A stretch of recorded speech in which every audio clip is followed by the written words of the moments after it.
Hello বন্ধুরা, আসসালামু আলাইকুম। মুসানবিদ দেশ মিশর আর মিশর এক আঙ্কেল দেখতেছেন খুব ভালো।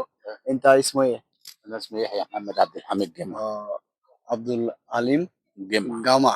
جمعة তো ইন্তা ছানা কেম 76 سنة ওর ওর বয়স হইল গে 65 ও 67 বছর বয়স اه এর বয়স 67 বছর। তো আমরা রাস্তা দিয়ে গেলি সে ডাক দেয়, আসলে সে চা খায়, চা সবকিছু রেডি করে রাখছে। عامل সে لك আসলে شاي খুব عامل لك ভালো شاي লোক। بشكل انت كلمنا بغالي كويس. انتوا احسن ناس يا عم الحاج، انتوا اللي احسن ناس، وانا مية مية. انا بغالي مية مية الهنود كويس. دول احسن ناس وهاديين ويؤمنوا على كل حاجة، يؤمنوا على الذهب. হ্যাঁ হ্যাঁ, আমি আরবি আসলে কম পারি, যারা আরবি পারেন ওরাই বুঝবেন ভাষাটা কি কইছে। আর অবশ্যই কমেন্টসে লাইভ দিয়ে জানাইবেন আসলে এই ভাষাটা কি বলছে। আর এই আঙ্কেলটা আসলে খুব ভালো লোক, আমরা খুবই ফ্রি আমাদের সাথে, আমরা যা বাঙালি আসি এখানে বসাই লাগে আমাদের। طب قولوا بقى اتكلموا এখন তো كده. ভিডিওটা শেষ।